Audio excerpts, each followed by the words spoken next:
Hello प्यारे बच्चों। क्या हाल चाल है आप सभी के डियर स्टूडेंट्स। तो देखिए प्यारे बच्चों, अपने चल रहा था फिजिक्स का चैप्टर नंबर 4 इलेक्ट्रिक कैपेसिटेंस। ठीक है, तो आज अपने इसका पार्ट नंबर 17 जो कि लास्ट पार्ट है वो करने जा रहे हैं। तो इसमें जो अपना आज का टॉपिक है बच्चों वो देखो क्या है कि redistribution of charge and loss of energy on connecting two conductors. तो काफी बड़ा टॉपिक का नाम है और उसी तरह से टॉपिक भी बड़ा है ये, लेकिन आपको घबराना बिल्कुल नहीं है।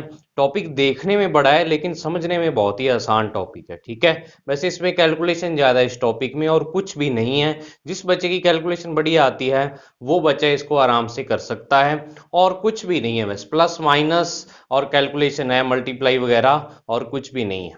ठीक है, तो पहले इसकी थ्योरी समझते हैं, ये टॉपिक है क्या।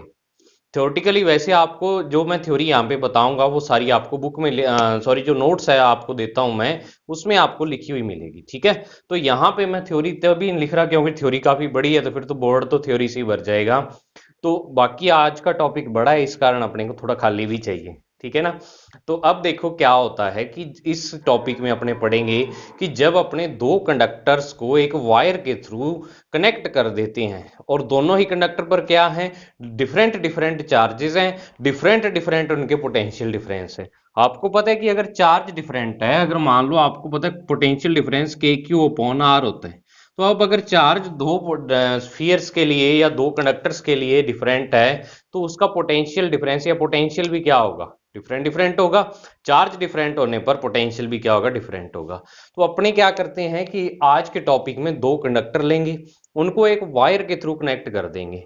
तो वायर के थ्रू कनेक्ट करने पर उनमें क्या होता है कि चार्ज का ट्रांसफर होता है। चार्ज एक कंडक्टर से दूसरे कंडक्टर में ट्रांसफर होता है। तो वही अपने यहाँ पे पढ़ने जा रहे हैं कि वो ट्रांसफर किस टाइप से होता है चार्ज का। और दूसरा कि जब अपने ये वाली प्रोसेस करते हैं जिसमें क्या है कि चार्ज एक कंडक्टर से दूसरे कंडक्टर में ट्रांसफर होता है, तो इसमें कुछ एनर्जी का लॉस भी होता है। वो एनर्जी लॉस का भी अपने क्या करेंगे, फॉर्मूला डेराइव करेंगे। ठीक है, तो अपने इस जो आज के टॉपिक है इसके दो पार्ट हैं। पहले पार्ट में अपने पढ़ेंगे कि रीडिस्ट्रीब्यूशन ऑफ चार्जेस, मतलब कि चार्ज रीडिस्ट्रीब्यूट कैसे होते हैं जब अपने दो कंडक्टर्स को एक वायर के थ्रू कनेक्ट कर देते हैं। ठीक है, और दूसरा जो पार्ट है इसका, उसमें अपने पढ़ेंगे कि जब दो कंडक्टर्स को वायर के थ्रू कनेक्ट करते हैं तो उनकी जो एनर्जी लॉस होता है वो किस टाइप से होता है। ठीक है, तो आज की रूपरेखा आपको पता लगी भी आज अपने करने क्या जा रहे हैं।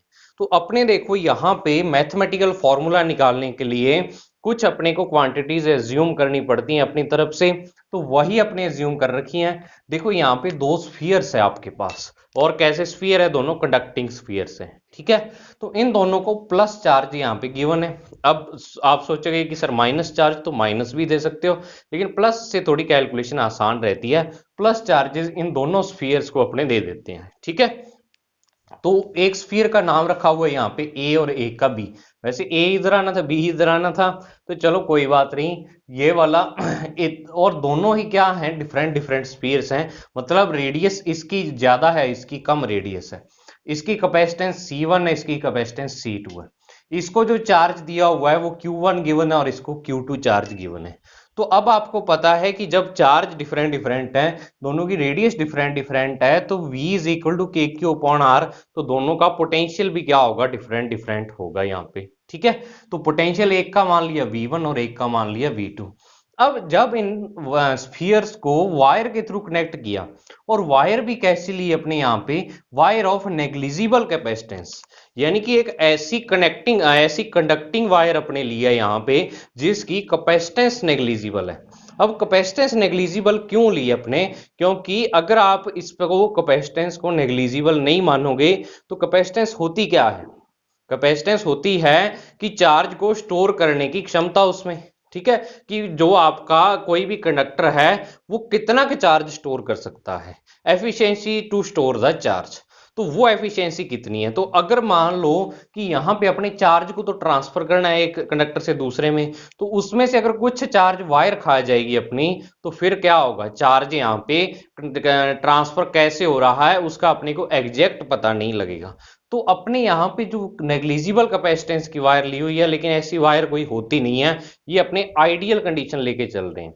फिजिक्स में कई जगह अपने को आइडियल कंडीशन लेके चलनी पड़ती है कि वास्तव में जो अपनी डेली लाइफ है वहां वो घटना उस तरीके से नहीं हो सकती, वो इंसिडेंट, लेकिन फिर भी अपने मान के उसको और फॉर्मूला निकालते हैं उसका। ठीक है, तो बिल्कुल वही चीज यहाँ की हुई है कि नेग्लिजिबल कैपेसिटेंस की वायर ली हुई है यहाँ पे। अब देखो जब ये वाली यानी एक्सपेरिमेंट किया गया तो यहाँ पे ये देखा गया कि अपने यहाँ पे एक चीज एज्यूम कर रहे हैं कि जो V1 का पोटेंशियल है वो ज्यादा है, V2 का पोटेंशियल क्या है यहाँ पे कम है, यानी अपने को ऐसा मानना पड़ेगा। अब जरूरी नहीं है भी हर एक जो आपका टॉपिक है उसमें ऐसा ही हो, या हर एक न्यूमेरिकल में या किसी सिचुएशन में किसी का भी किसी कंडक्टर का जो पोटेंशियल है वो हाई हो सकता है और किसी का भी लो हो सकता है। अपने यहाँ पे मानना हुआ है कि इसका हाई पोटेंशियल और इसका लो पोटेंशियल है, मतलब V1 ग्रेटर देन V2 है, ये अपनी तरफ से मानना है इस फॉर्मूले को डिराइव करने में।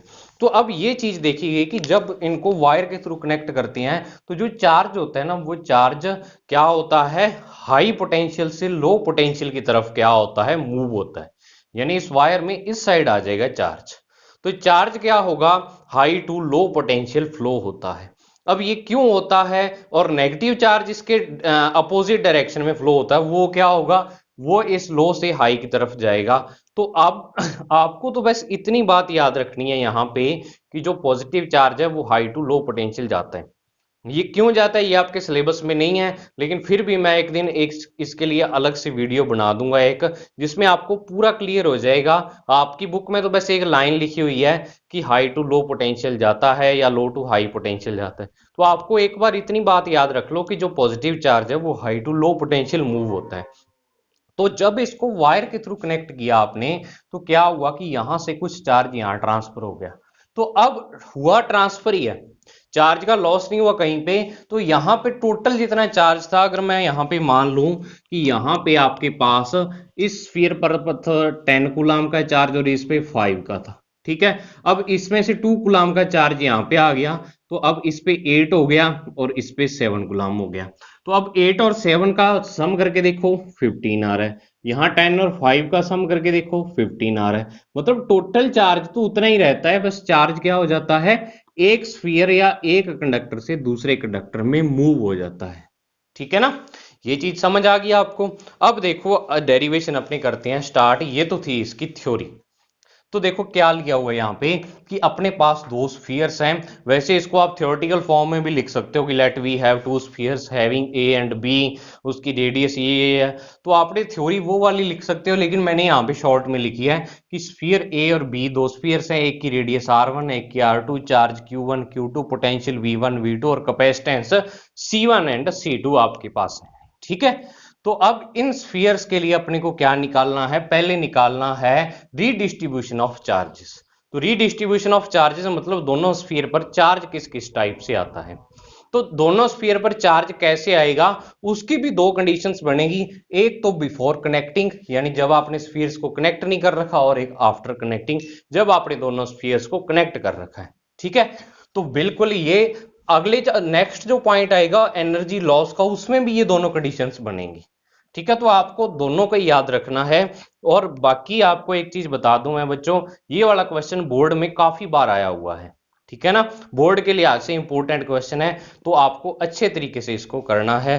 तो देखो करना स्टार्ट करते हैं अपने कि बिफोर कनेक्टिंग अगर मैं यहां लिखूं चार्ज ऑन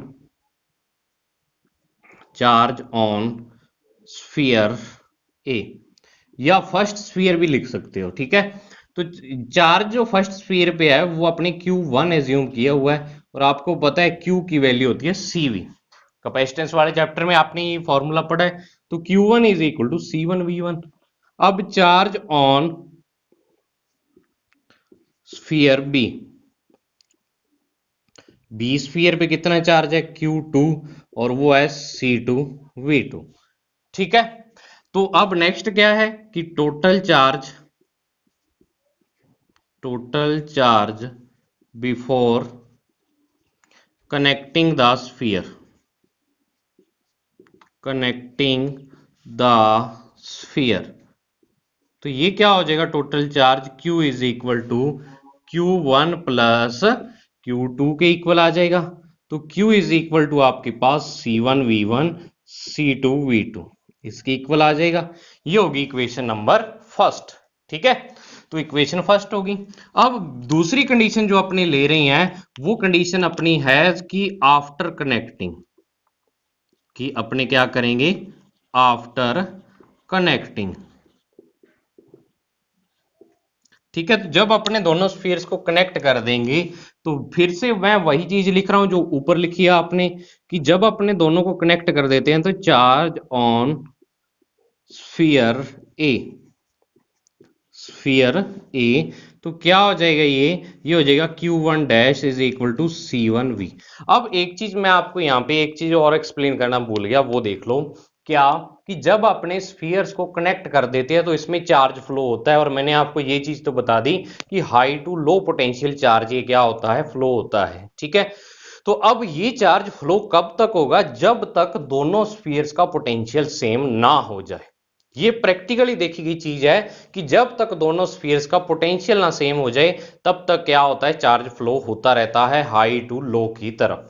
और ये बिल्कुल उसी तरीके की इंसिडेंट है जैसे आप टेम्परेचर और हीट वाले चैप्टर में पढ़ते हो, कि आपको पता है कि अगर दो अलग अलग आपके पास ऑब्जेक्ट हैं, उसमें से एक का टेम्परेचर ज्यादा है दूसरे का कम है, तो टेम्परेचर को मेजर करने के लिए अपने क्या मानते हैं कि उसकी एनर्जी ज्यादा है, तो टेम्परेचर से रिलेटेड जो एनर्जी होती है वो हीट होती है। ठीक है ना, तो हीट क्या होती है आपको पता है कि हाई टू लो टेम्परेचर क्या होती है, वहां पे मूव होती है, ट्रांसफर होती है हीट। ठीक है, तो बिल्कुल उसी तरीके से वहां पे जो काम हीट कर रही थी यहां पे वही काम पोटेंशियल कर रहा है। यहां पोटेंशियल हाई टू लो क्या हो जाएगा, मूव हो जाएगा।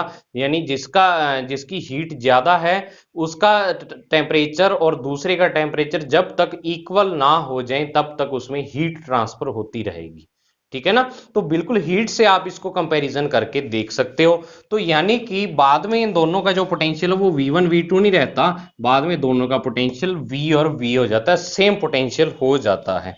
तो सभी अपने माना हुआ है कि चार्ज ऑन स्फीयर ए तो क्या हो जाएगा C1V, और बिल्कुल इसी तरीके से charge on sphere B, sphere B, तो ये हो जाएगा Q2 dash is equal to C2V। तो टोटल चार्ज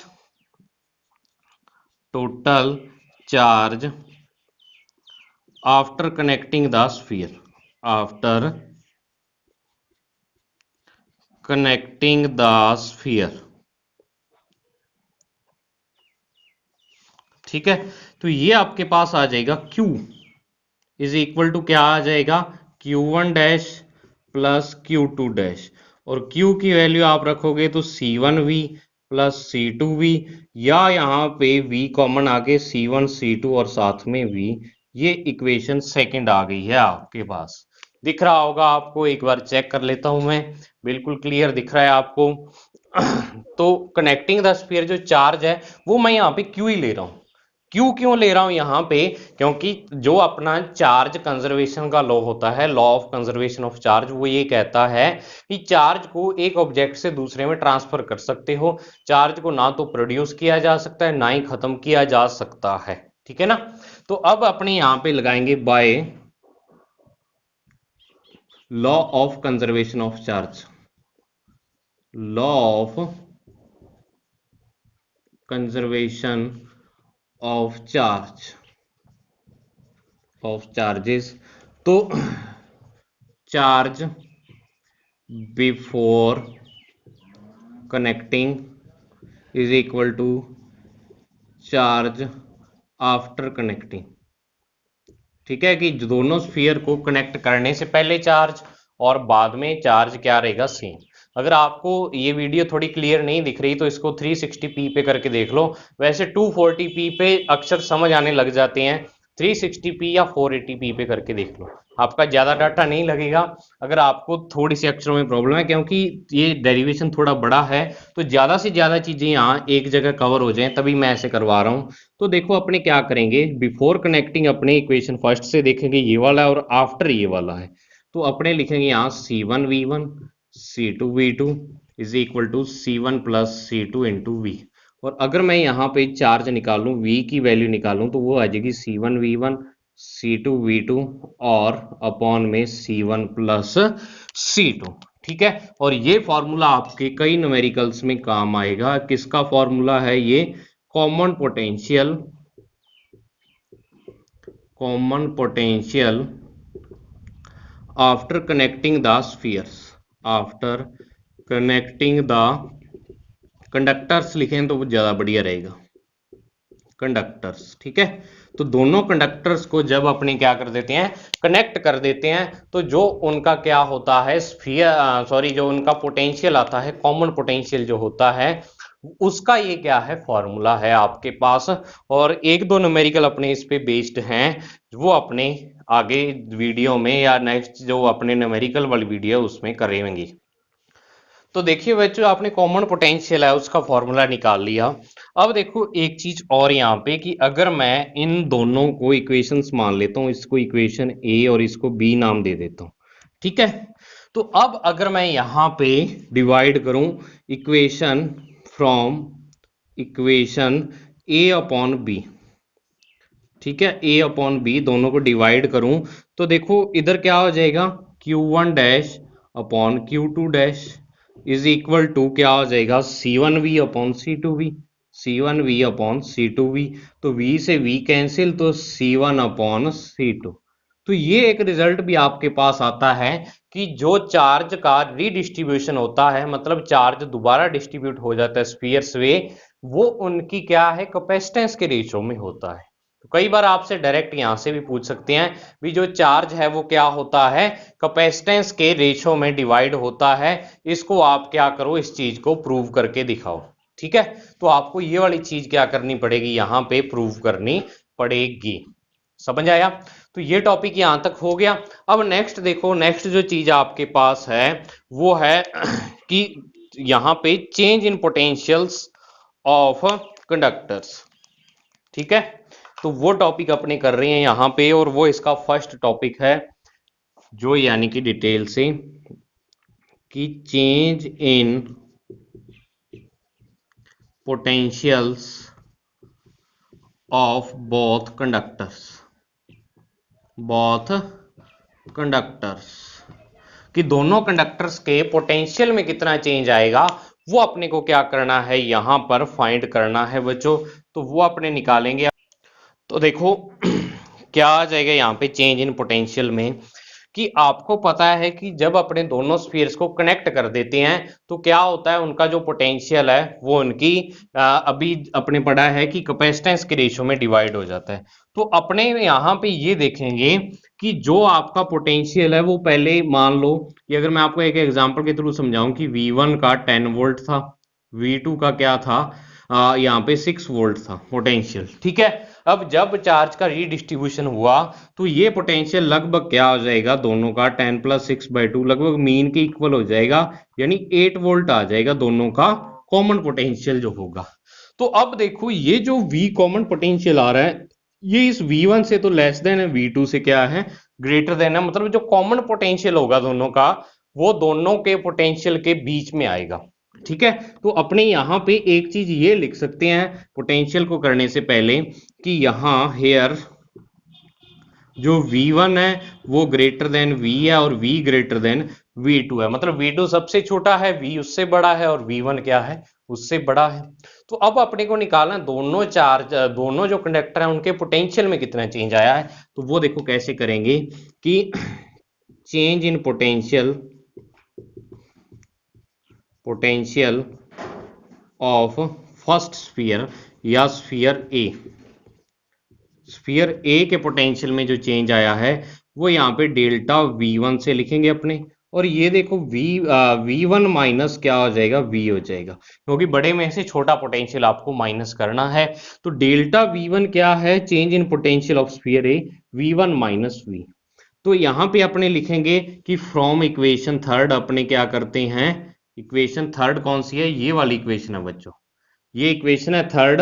तो फ्रॉम इक्वेशन थर्ड अपने v की वैल्यू ये वाली क्या कर देते हैं, पुट कर देते हैं यहाँ पे। तो देखो डेल्टा V1 जो आपका यहाँ पे आएगा वो आएगा V1 माइनस यहाँ पे C1V1 C2V2 और अपॉन में आ जाएगा C1 प्लस C2। ठीक है। तो अगर मैं यहाँ पे एलसीएम लूं तो एलसीएम C1 प्लस C2 आ जाएगा, तो यहाँ देखो क्या आएगा, C1 प्लस C2, और यहाँ V1 के साथ मल्टीप्लाई होके C1 प्लस C2, और माइनस में ये वाला, और इसको भी ब्रैकेट के अंदर ही रखेंगे क्योंकि आपके पास बाहर माइनस का साइन आ रहा है, ये आ जाएगा। तो एक बार आप क्या करो, इतनी चीज उतार लो, फिर मैं बोर्ड को रफ कर रहा हूं एक साइड नेक्स्ट इससे करने के लिए, तो एक बार यहां तक आप उतार सकते हो, फिर अपने नेक्स्ट इससे करते हैं, ठीक है ना कैलकुलेशन। तो अब देखो बच्चों, यहाँ पे अगर मैं स्टार्ट करूँ इससे आगे, तो ऊपर मल्टीप्लाई करो और इस ब्रैकेट को भी ओपन कर दो, तो जो डेल्टा V1 आपके पास वो क्या आ जाएगा, C1 V1, और प्लस में C2 V1, और माइनस में क्या आ जाएगा, C1 V1 minus C2 V2, और अपॉन में यहां पर आ जाएगा आपके पास C1 प्लस C2, ये आ जाएगा। तो अब नेक्स्ट देखो क्या होगा, यहाँ पे एक चीज कैंसिल हो रही है, और वो है ये वाला C1 V1 कैंसिल आउट हो रहा है, और इन दोनों में से C2 कॉमन आ रहा है, तो डेल्टा V1 जो आ जाएगा वो आपके पास आएगा C2 V1 माइनस V2, और अपॉन में C1 प्लस C2। इसको भी इक्वेशन नंबर थर्ड होगी थी, अब इसको इक्वेशन नंबर 4 दे दो, ठीक है। अब नेक्स्ट क्या लिखना है आपको, change in potential of sphere B, change in potential of sphere B, B sphere के पोटेंशियल में कितना चेंज आएगा, वो डेल्टा V2 लिखना है, और वो हो जाएगा V माइनस V2। अब अपने यहाँ पे बड़े में से छोटे को माइनस किया, तो यहाँ भी बड़े में से छोटे को माइनस करना है, इस इक्वेशन को आपको याद रखना पड़ेगा।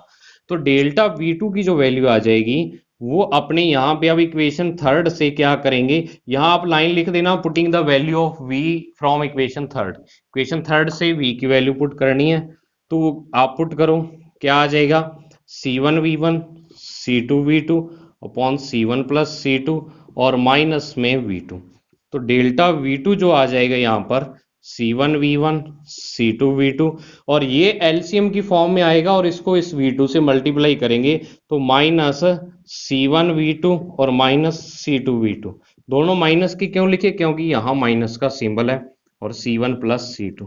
तभी मैं कह रहा हूं कि अगर किसी बच्चे की कैलकुलेशन तेज है, कैलकुलेशन बढ़िया आती है उसको, तो वो इसको आराम से कर सकता है, ठीक है ना। तो डेल्टा V2 क्या आ जाएगा आपके पास, यहाँ पे C2 V2 से ये C2 V2 कैंसिल, तो C1 कॉमन आ जाएगा, और ये V1 माइनस V2, और अपॉन में क्या आ जाएगा, C1 प्लस C2, ये आ जाएगी इक्वेशन नंबर 5 नंबर इक्वेशन आ जाएगी। तो अब देखो अपने आगे क्या करेंगे, यहां पर अब आगे अपने निकालेंगे, तो इन दोनों इक्वेशंस को डिवाइड कर देंगे, जो दोनों का चेंज आया है ना उनको डिवाइड कर देंगे। तो फ्रॉम, अगर मैं यहाँ पे लिखूं फ्रॉम इक्वेशन 4/5, दोनों को डिवाइड कर दें, तो डेल्टा V1 और अपॉन में डेल्टा V2 किसके इक्वल आ रहा है, डेल्टा V1 की वैल्यू ये और डेल्टा V2 की ये है वैल्यू, तो यहाँ पे C2 V1 minus V2 upon C1 plus C2, और अपॉन में आ रहा है C1 V1 minus V2 upon में C1 प्लस C2, ये आ रहा है। अब देखो कैंसिल आउट क्या हो रहा है, V1 माइनस V2 से V1 minus V2, C1 plus C2 से C1 प्लस C2, तो जो लास्ट रिजल्ट आ रहा है वो मैं यहाँ पे लिख रहा हूं, delta V1 upon delta V2 is equal to C2 upon C1। ये आपके पास क्या आ गया, फाइनल रिजल्ट आ गया। तो इस रिजल्ट से अपने को क्या पता लग रहा है कि दोनों जो अपने कंडक्टर्स हैं या स्फीयर्स हैं, उनके जो क्या है पोटेंशियल्स में डिफरेंस आ रहा है, उनके क्या पोटेंशियल में जो डिफरेंस आ रहा है, उन दोनों का रेशो किसके इक्वल आ रहा है, जो उनकी कैपेसिटेंस है उनके रेशो के रेसिप्रोकल के इक्वल आ रहा है। अब रेसिप्रोकल क्यों लिखा, क्योंकि देखो अगर तो अपने क्या लिख देते, डायरेक्ट प्रोपोर्शनल लिख देते, तो यहां डेल्टा V1 की सीध में C1 आना चाहिए था, डेल्टा V2 की सीध में C2 आना चाहिए था, लेकिन C2 अपॉन C1 रिजल्ट अपने को मिला, तो तभी जो रेशियो है C1 और C2 का उसका रेसिप्रोकल लिया हुआ है यहाँ पे। तो एक बार मैं आपको बुक से ये लाइन पढ़ के बता भी देता हूं कि बुक में इसको क्या लिखा हुआ है, और बोर्ड में यहां तक क्वेश्चन पूछा हुआ है, इससे आगे वाले टॉपिक को छोड़ के यहां तक क्वेश्चन पूछा हुआ है। तो इसमें देखो बच्चों आपको क्या लिखा है कि thus after redistribution of magnitude of charge magnitude of change in potential of two conductors are in inverse ratio of their capacitances. मतलब दोनों का जो क्या आ रहा है, पोटेंशियल का डिफरेंस का रेशो आ रहा है, वो क्या है, उनकी कैपेसिटेंस के रेशो के इनवर्स के इक्वल आ रहा है। ठीक है, या उनके क्या है, इनवर्सली क्या आ रहा है, प्रोपोर्शनल आ रहा है। तो ये बच्चों आपके पास पहला फॉर्मूला है, इसको आप स्क्रीनशॉट ले लो। फिर अपने इसका दूसरा फॉर्मूला करेंगे जो कि मैंने आपको अभी कहा है, एनर्जी लॉस का फॉर्मूला है जो, ठीक है ना, वो अपने करेंगे। अब पूरा बोर्ड में एक बार क्लियर कर दूंगा, आप इसको एक बार अच्छे तरीके से देख लो और बाकी आपको नोट्स में सब कुछ मिल जाएगा। ठीक है बच्चों, तो इसको एक बार मैं क्लियर कर रहा हूं। अब नेक्स्ट देखो बच्चों, जो आपके पास टॉपिक आता है इसी का ही सेकंड पार्ट है एनर्जी लॉस का। ठीक है, तो एनर्जी लॉस क्या होता है पहले वो समझो आप। अभी आपने दो स्फीयर्स देखे थे, उनको एक वायर के थ्रू आपने कनेक्ट किया था।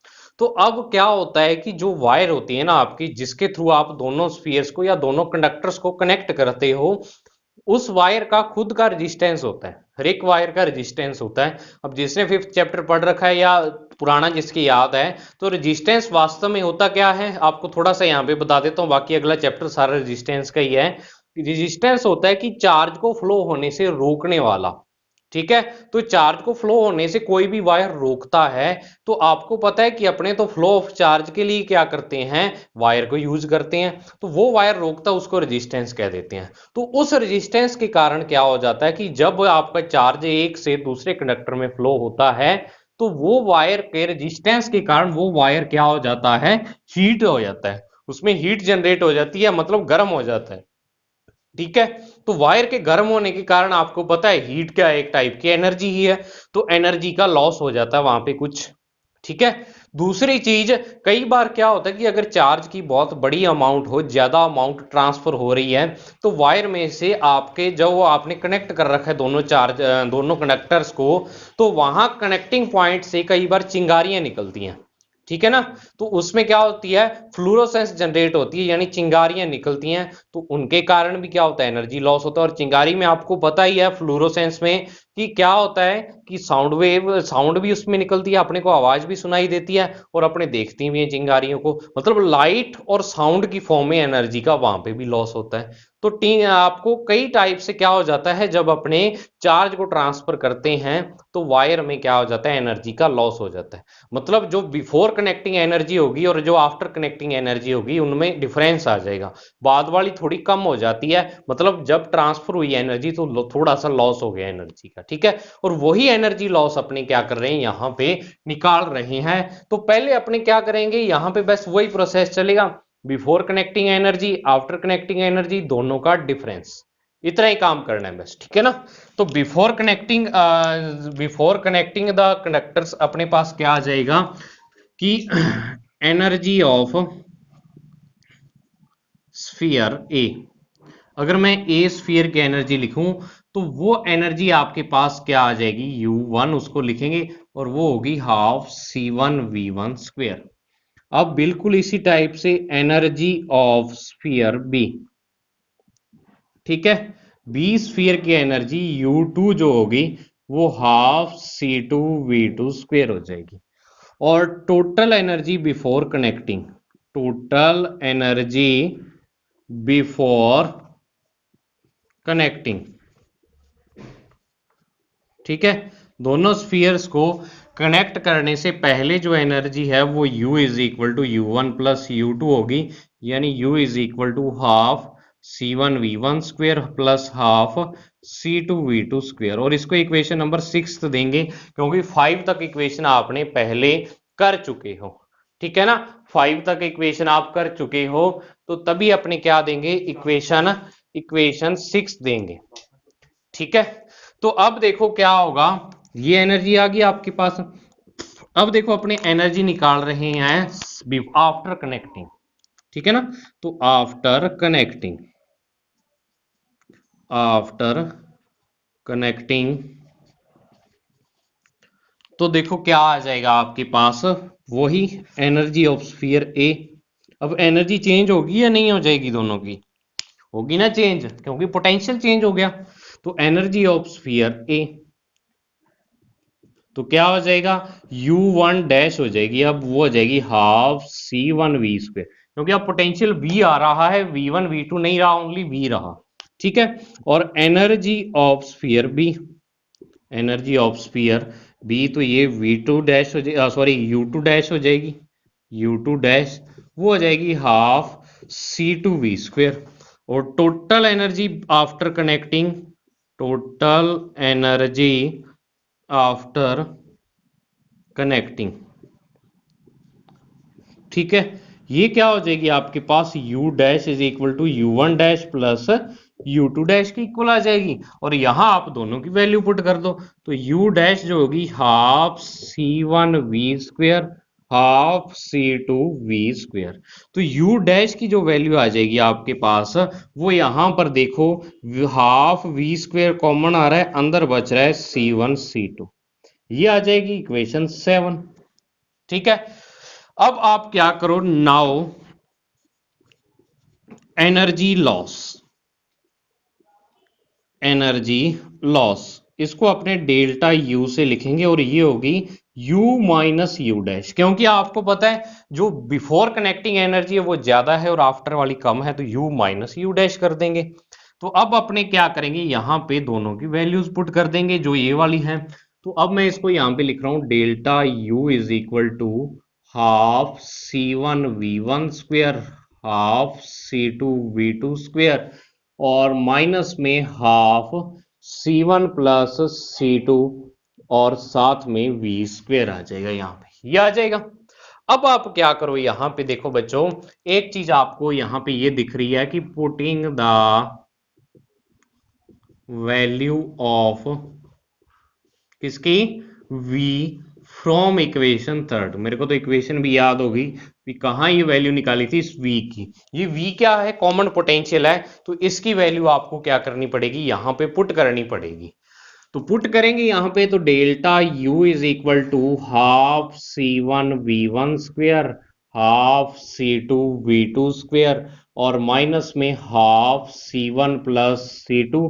और जब इसकी वैल्यू स्क्वायर की फॉर्म में पुट करोगे, C1V1 C2V2 का स्क्वायर हो जाएगा, और अपॉन में इसका C1 प्लस C2 का स्क्वायर, क्योंकि देखो एक्चुअल में वैल्यू होती है C1V1 plus C2V2 upon C1 plus C2, और यहाँ पे स्क्वायर हो रहा है तो ऊपर नीचे दोनों का स्क्वायर हो जाएगा। और यहाँ देखो कि ये वाला C1 C2 इससे क्या हो रहा है, कैंसिल आउट हो रहा है। तो जो आपके पास वैल्यू आ जाएगी, यहाँ पे मैं देखो एक 1/2 1/2 1/2 तीनों में आ रहा है, एक तो कॉमन ले रहा हूं 1/2 और बाकी वैल्यूज पुट कर रहा हूं। तो C1V1², C2V2² और माइनस में C1V1 plus C2V2 whole square, और अपॉन में C1 प्लस C2, क्योंकि स्क्वेयर से ये वाला कैंसिल आउट हो चुका है आपके पास। अब नेक्स्ट क्या करना है, नेक्स्ट स्टेप में आपको पता है एलसीएम ले लेते हैं इसका। तो इसके नीचे C1 और C2 नहीं है इन दोनों के नीचे, तो अपने इन दोनों को कंबाइन लिख लेते हैं एक ब्रैकेट में। ठीक है, एक ब्रैकेट लगा सकता हूं यहाँ पे। तो अब इनका कंबाइन आप एलसीएम ले लो। तो जब आप एलसीएम लोगे तो क्या आ जाएगा, यहाँ पे जो आपके पास एलसीएम आएगा C1 प्लस C2 एलसीएम आ जाएगा। और यहां देखो क्या बचेगा आपके पास, C1V1², C2V2² और C1 प्लस C2 का इसके साथ मल्टीप्लाई हो जाएगा, और माइनस में C1V1 प्लस C2V2 का होल स्क्वायर। अब देखो इस स्टेप में आपको दो चीजें करनी होंगी, क्या, एक तो इस C1 इन दोनों ब्रैकेट्स का आपस में मल्टीप्लाई, और एक इस होल स्क्वायर को ओपन करना है। ठीक है, तो दोनों ही चीजें अपने करते हैं। तो ब्रैकेट्स का मल्टीप्लाई सबसे पहले कैसे करेंगे अपने, कि देखो पहले C1 को इन दोनों से मल्टीप्लाई करो, फिर प्लस में C2 को इन दोनों से मल्टीप्लाई। पहले C1 को इससे मैं मल्टीप्लाई कर रहा हूं, तो C1² V1², फिर C1 को इससे, तो C1 C2 V2², फिर C2 को फर्स्ट से C1 C2 V1², फिर C2 को सेकंड से, तो ये आ जाएगा C2² V2²।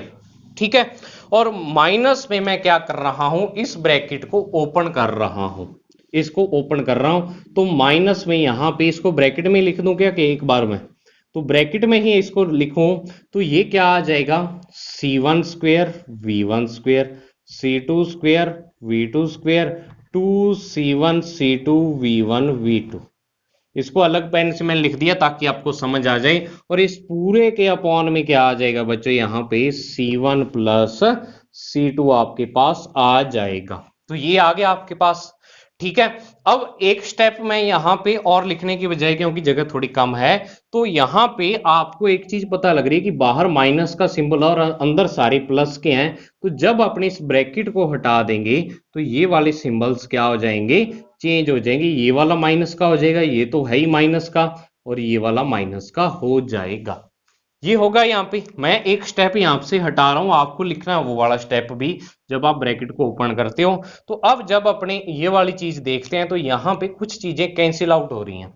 तो देखो c1 v1 c1 square v1 square से ये माइनस का c1 स्क्वेयर v1 स्क्वेयर है, और c2 स्क्वेयर v2 स्क्वेयर से c2 स्क्वेयर v2 स्क्वेयर यहाँ पे क्या हो रहा है, कैंसिल आउट हो रहा है, ठीक है। तो अब देखो अपने पास जो बच रहा है उसमें से अपने क्या करते हैं, कॉमन ले लेते हैं।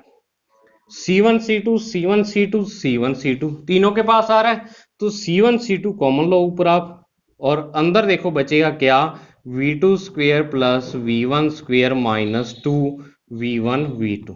ये और ये वाली टर्म बच रही थी तो ये आ गया, और अपॉन में देखो क्या आ जाएगा आपके पास, c1 प्लस c2। और जब अपने इसको, ये चीज क्या बन रही है दोबारा से, अगर मैं यहां पे लिखूं डेल्टा यू की वैल्यू, तो ये फिर से होल स्क्वायर बन रहा है। अब ये automatic A square plus B square minus 2ab की फॉर्म में है, तो ये माइनस का क्या बन जाएगा, होल स्क्वायर बनेगा। तो देखो आप इसको दोनों तरीकों से लिख सकते हो, थोड़ा सा इसको रेंज देखो, c1 c2 c1 plus c2, और इसको देखो बुक में तो लिखा हुआ है v1 माइनस v2 का स्क्वायर, लेकिन आप इसको delta u is equal to c1 c2, ये c1 प्लस c2 तो है ही, आप इसको v2 माइनस v1 का होल स्क्वायर भी लिख सकते हो। दोनों ही फॉर्मूले इसमें बिल्कुल सही हैं। अब क्यों सही है वो यहां पे समझो आप, कि अगर आप यहां वैल्यू ले लेते हो, v1 10 वोल्ट है, v2 5 वोल्ट है, ठीक है। तो v1 माइनस v2 निकालो, क्या आ जाएगा, 10 माइनस 5 इज इक्वल टू 5। अब इसका होल स्क्वायर करो तो क्या आ जाएगा, 5 का स्क्वायर यानी 25। अब बिल्कुल इसी तरीके से अगर मैं v2 माइनस v1 निकालूं तो 5 माइनस 10 यानी माइनस 5, और v2 माइनस v1 का होल स्क्वायर करो तो क्या आ जाएगा, माइनस 5 का स्क्वायर यानी 25। तो 25 दोनों ही कंडीशन में सेम आ रहा है, मतलब कि इसकी वैल्यू क्या होगी, अंदर वाला चाहे प्लस का हो माइनस का हो, स्क्वायर होने के कारण क्या होगी, इसकी वैल्यू सेम होगी। और यही बच्चों आपका क्या है, एनर्जी लॉस का फॉर्मूला है। और आपको पता है कि इस फॉर्मूले में होल स्क्वायर के कारण हमेशा वैल्यू क्या आ रही है, पॉजिटिव आ रही है। मतलब आप जब भी दो कंडक्टर्स को क्या करोगे, कनेक्ट करोगे, तो एनर्जी लॉस की वैल्यू हमेशा क्या आ जाएगी, पॉजिटिव आएगी। तो पॉजिटिव आने का मतलब क्या है कि जो हमेशा यहाँ पे क्या होगा, एनर्जी का लॉस होता रहेगा, ठीक है। और एक चीज मैं अगर मैं यहाँ पे लिखूं कि इफ क्या हो जाएगा, v1 is equal to v2 हो, दोनों सेम हो तो ये वाली वैल्यू जीरो हो जाएगी, ठीक है। तो जब जीरो वैल्यू हो तो डेल्टा यू की वैल्यू जीरो, मतलब आपका इस कंडीशन में कोई एनर्जी लॉस नहीं होगा। और एनर्जी लॉस होता कब है, जब चार्ज ट्रांसफर होते हैं एक कंडक्टर से दूसरे कंडक्टर में। तो जब चार्ज ही ट्रांसफर नहीं होंगे, पोटेंशियल सेम है दोनों का, तो एनर्जी लॉस जीरो। तो एनर्जी लॉस जीरो का मतलब वहां पे चार्ज कोई ट्रांसफर नहीं हो रहा है।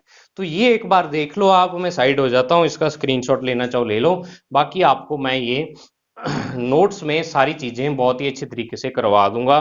तो ये बच्चों था आपका आज का टॉपिक, ठीक है। अच्छे तरीके से इसको समझना है। तो आप देख भी सकते हो इसमें क्या है, कैलकुलेशन ही कैलकुलेशन, और कुछ भी नहीं है, कैलकुलेशन है। और ये वाला टॉपिक देखो पेपर में जब आएगा तो इकट्ठा आने के बहुत ही कम चांस हैं। आपको या तो ओनली रीडिस्ट्रीब्यूशन ऑफ चार्जेस पूछ सकता है, या ओनली एनर्जी लॉस पूछ सकता है। प्रीवियस ईयर पेपरों में ऐसे ही आया हुआ है, और वहां पे प्रूव करने के लिए कह देगा प्रूव कैसे कि अगर रीडिस्ट्रीब्यूशन ऑफ चार्ज की बात करें तो वहां पे आपको कह देगा कि prove that in the process of redistribution of charges of two conductors the ratio of their potential differences is equal to the inverse of the ratio of their capacitances. ठीक है, ये दे सकता है आपको कि जो उनके क्या होगा, पोटेंशियल डिफरेंस का रेशियो है वो क्या हो जाएगा, उनकी कैपेसिटेंस के रेशियो के इक्वल होगा, यानी इनवर्स के इक्वल हो जाएगा। या तो ये प्रूव करो, या आपको कह सकते हैं कि prove that to connecting the two conductors the energy loss in this process is equal to the, आपको ये फॉर्मूला दे देगा, मतलब ये फॉर्मूला प्रूव करके दिखाओ जैसे मैथमेटिक्स में प्रूव करते हैं। तो कई बार डायरेक्ट एनर्जी लॉस ना कह के इससे प्रूव करने के लिए भी दे देते हैं। ठीक है, तो आपको दोनों ही तरीके से इसको याद रखना है। बहुत ही अच्छा टॉपिक है, पेपर के लिए बहुत ही इंपॉर्टेंट टॉपिक है, और बाकी इस पे कई सारे न्यूमेरिकल्स भी हैं अपने, तो आपको ये फॉर्मूले याद रखने हैं। और ये वाला टॉपिक के लिए स्पेशली आपको बोल रहा हूं कि अगर इस टॉपिक को आप लिख के नहीं देखोगे तो मुझे बताओ इसको याद कर सकते हो क्या डायरेक्ट? एक बार पढ़ के रट्टा लगा सकते हो क्या इसका? बिल्कुल नहीं लग सकता रट्टा इसका। तो आपको क्या करना पड़ेगा, इसको याद करना ही पड़ेगा। याद करने का तरीका क्या है, लिख के देखना, 3-4 बार लिख के देखो, ये टॉपिक आपके आराम से क्या हो जाएगा, पक्की तरीके याद हो जाएगा। याद क्या, आपको स्टेप से याद हो जाएंगे इसके भी, आगे ये होता है, आगे ये होता है, आगे ये होता है, अगर प्रैक्टिस करोगे आप। ठीक है, तो ये बच्चों आपका था आज का टॉपिक। अब नेक्स्ट आपका यहाँ पे ये वाला चैप्टर हो जाता है बिल्कुल कंप्लीट, थ्योरेटिकल पार्ट कंप्लीट है, क्वेश्चन और न्यूमेरिकल इसके रह रहे हैं, और previous year board exam question. तो लगभग 2 या 3 वीडियो में अपने उसको कंप्लीट कर देंगे, मुझे लगता है 20 पार्ट बन जाएंगे इस चैप्टर के। तो बहुत ही अच्छे तरीके से करना, और मैंने आपको करवाया भी है। और आप ना क्या करना, इसको देख लेना कि आपको जो टीचर करवाता है उसका टाइमिंग देखना, आप ही आपको कितने टाइम में वो करवाता है, और मेरी सारी वीडियोस का टाइमिंग निकालना। इस 17 वीडियो में मैंने शायद 2 या 3 वीडियो है जो न्यूमेरिकल की डाली है, बाकी 14 या 15 वीडियो आपको थ्योरी की करवाई है मैंने। तो देखो एक छोटा सा चैप्टर, ज्यादा बड़ा चैप्टर नहीं है, लेकिन मैं आपको इतनी डिटेल से करवा रहा हूं कि आपको दोबारा समझाने की मुझे जरूरत ना पड़े, एक बार में आपके सभी चीज समझ आ जाए। तो तभी इतनी डिटेल से एक एक टॉपिक मैं करवा रहा हूं कि आपको अच्छे तरीके से समझ आता रहे और आप रिस्पॉन्स भी दे रहे हो। तो इसी तरीके से चैनल को प्यार देते रहें, अपने फ्रेंड्स के साथ चैनल को शेयर करो और ज़्यादा सब्सक्राइब करवाओ। अगर आप नवदीप सर को फीस के रूप में कुछ देना चाहते हैं तो आप ये चीज़ दे सकते हैं। ठीक है ना, जो आपको मैं पढ़ा रहा हूँ, बाकी टीचर्स क्या है बहुत सारे पेड कोर्स भी चला देते हैं, लेकिन मैं आपको कंप्लीटली फ्री ये सारा कोर्स करवा रहा हूँ 12th क्लास का। और आप ट्यूशन में देख लेना 6 से 7 हज़ार रुपये लेते हैं फिजिक्स की ट्यूशन, इंग्लिश मीडियम वालों की तो 10-10 भी ले लेते हैं। ठीक है, तो इंग्लिश मीडियम वाले स्पेशली प्लीज आपसे रिक्वेस्ट है चैनल को शेयर और सब्सक्राइब करवाएं आगे अपने फ्रेंड्स के साथ ज्यादा से ज्यादा। ठीक है, तो मिलते हैं बच्चों नेक्स्ट वीडियो में, तब तक के लिए thank you, have a nice day dear student.